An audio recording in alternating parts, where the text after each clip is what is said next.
Welcome to the 1 Year Bible, the entire Bible in 1 year, cover to cover. April 10th. Today's reading is 1 Kings, chapters 13 through 15.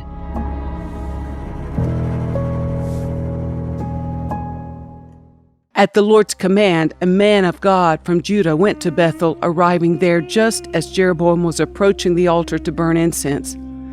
Then at the Lord's command, he shouted, "O altar! Altar! This is what the Lord says. A child named Josiah will be born into the dynasty of David. On you he will sacrifice the priests from the pagan shrines who come here to burn incense, and human bones will be burned on you." That same day the man of God gave a sign to prove his message. He said, "The Lord has promised to give this sign. This altar will split apart, and its ashes will be poured out on the ground." When King Jeroboam heard the man of God speaking against the altar at Bethel, he pointed at him and shouted, "Seize that man!" But instantly the king's hand became paralyzed in that position, and he couldn't pull it back. At the same time, a wide crack appeared in the altar, and the ashes poured out, just as the man of God had predicted in his message from the Lord. The king cried out to the man of God, "Please ask the Lord your God to restore my hand again." So the man of God prayed to the Lord, and the king's hand was restored, and he could move it again. Then the king said to the man of God, "Come to the palace with me and have something to eat, and I will give you a gift." But the man of God said to the king, "Even if you gave me half of everything you own, I would not go with you. I would not eat or drink anything in this place, for the Lord gave me this command: you must not eat or drink anything while you are there, and do not return to Judah by the same way you came." So he left Bethel and went home another way. As it happened, there was an old prophet living in Bethel, and his sons came home and told him what the man of God had done in Bethel that day. They also told their father what the man had said to the king. The old prophet asked them, "Which way did he go?" So they showed their father which road the man of God had taken. "Quick, saddle the donkey," the old man said. So they saddled the donkey for him, and he mounted it. Then he rode after the man of God and found him sitting under a great tree. The old prophet asked him, "Are you the man of God who came from Judah?" "Yes, I am," he replied. Then he said to the man of God, "Come home with me and eat some food." "No, I cannot," he replied. "I am not allowed to eat or drink anything here in this place, for the Lord gave me this command: you must not eat or drink anything while you are there, and do not return to Judah by the same way you came." But the old prophet answered, "I am a prophet too, just as you are. And an angel gave me this command from the Lord: bring him home with you so he can have something to eat and drink." But the old man was lying to him. So they went back together, and the man of God ate and drank at the prophet's home. Then while they were sitting at the table, a command from the Lord came to the old prophet. He cried out to the man of God from Judah, "This is what the Lord says. You have defied the word of the Lord and have disobeyed the command the Lord your God gave you. You came back to this place and ate and drank where he told you not to eat or drink. Because of this, your body will not be buried in the grave of your ancestors." After the man of God had finished eating and drinking, the old prophet saddled his own donkey for him, and the man of God started off again. But as he was traveling along, a lion came out and killed him. His body lay there on the road, with the donkey and the lion standing beside it. People who passed by saw the body lying in the road and the lion standing beside it, and they went and reported it in Bethel, where the old prophet lived. When the prophet heard the report, he said, "It is the man of God who disobeyed the Lord's command. The Lord has fulfilled his word by causing the lion to attack and kill him." Then the prophet said to his sons, "Saddle a donkey for me."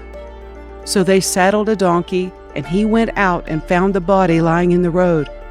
The donkey and lion were still standing there beside it, for the lion had not eaten the body, nor attacked the donkey.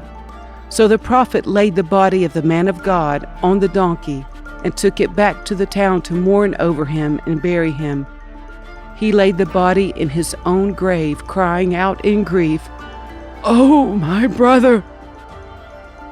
Afterward the prophet said to his sons, "When I die, bury me in the grave where the man of God is buried.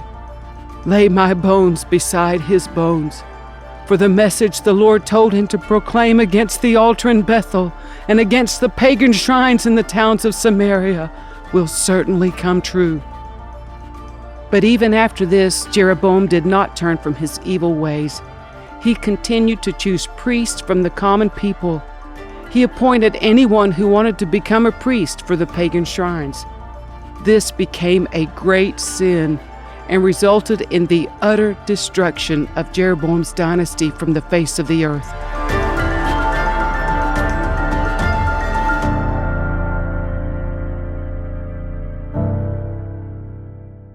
At that time, Jeroboam's son, Abijah, became very sick. So Jeroboam told his wife, "Disguise yourself so that no one will recognize you as my wife. Then go to the prophet Ahijah at Shiloh, the man who told me I would become king. Take him a gift of 10 loaves of bread, some cakes, and a jar of honey, and ask him what will happen to the boy." So Jeroboam's wife went to Ahijah's home at Shiloh. He was an old man now and could no longer see. But the Lord had told Ahijah, "Jeroboam's wife will come here, pretending to be someone else. She will ask you about her son, for he is very sick. Give her the answer I give you." So when Ahijah heard her footsteps at the door, he called out, "Come in, wife of Jeroboam. Why are you pretending to be someone else?" Then he told her, "I have bad news for you. Give your husband Jeroboam this message from the Lord, the God of Israel. I promoted you from the ranks of the common people and made you ruler over my people Israel. I ripped the kingdom away from the family of David and gave it to you. But you have not been like my servant David, who obeyed my commands and followed me with all his heart and always did whatever I wanted. You have done more evil than all who lived before you. You have made other gods for yourself and have made me furious with your gold calves. And since you have turned your back on me, I will bring disaster on your dynasty, and I will destroy every one of your male descendants, slave and free alike, anywhere in Israel. I will burn up your royal dynasty as one burns up trash until it is all gone. The members of Jeroboam's family who die in the city will be eaten by dogs, and those who die in the field will be eaten by vultures. I, the Lord, have spoken." Then Ahijah said to Jeroboam's wife, "Go on home, and when you enter the city, the child will die. All Israel will mourn for him and bury him. He is the only member of your family who will have a proper burial, for this child is the only good thing that the Lord, the God of Israel, sees in the entire family of Jeroboam. In addition, the Lord will raise up a king over Israel who will destroy the family of Jeroboam. This will happen today, even now. Then the Lord will shake Israel like a reed whipped about in a stream. He will uproot the people of Israel from this good land that he gave their ancestors, and he will scatter them beyond the Euphrates River, for they have angered the Lord with the Asherah poles they have set up for worship. He will abandon Israel because Jeroboam sinned and made Israel sin along with him. So Jeroboam's wife returned to Tirzah, and the child died just as she walked through the door of her home. And all Israel buried him and mourned for him, as the Lord had promised through the prophet Ahijah. The rest of the events in Jeroboam's reign, including all his wars and how he ruled, are recorded in the book of the history of the kings of Israel. Jeroboam reigned in Israel 22 years. When Jeroboam died, his son Nadab became the next king. Meanwhile, Rehoboam, son of Solomon, was king in Judah. He was 41 years old when he became king, and he reigned 17 years in Jerusalem, the city the Lord had chosen from among all the tribes of Israel as the place to honor his name. Rehoboam's mother was Naamah, an Ammonite woman. During Rehoboam's reign, the people of Judah did what was evil in the Lord's sight, provoking his anger with their sin. For it was even worse than that of their ancestors. For they also built for themselves pagan shrines, and set up sacred pillars and Asherah poles on every high hill and under every green tree. There were even male and female shrine prostitutes throughout the land. The people imitated the detestable practices of the pagan nations the Lord had driven from the land ahead of the Israelites. In the 5th year of King Rehoboam's reign, King Shishak of Egypt came up and attacked Jerusalem. He ransacked the treasuries of the Lord's temple and the royal palace. He stole everything, including all the gold shields Solomon had made. King Rehoboam later replaced them with bronze shields as substitutes, and he entrusted them to the care of the commanders of the guard who protected the entrance to the royal palace. Whenever the king went to the temple of the Lord, the guards would also take the shields and then return them to the guard room. The rest of the events in Rehoboam's reign and everything he did are recorded in the book of the history of the kings of Judah. There was constant war between Rehoboam and Jeroboam. When Rehoboam died, he was buried among his ancestors in the city of David. His mother was Naamah, an Ammonite woman. Then his son, Abijam, became the next king. Abijam began to rule over Judah in the 18th year of Jeroboam's reign in Israel. He reigned in Jerusalem 3 years. His mother was Maacah, the granddaughter of Absalom. He committed the same sins as his father before him, and he was not faithful to the Lord his God, as his ancestor David had been. But for David's sake, the Lord his God allowed his descendants to continue ruling, shining like a lamp. And he gave Abijam a son to rule after him in Jerusalem.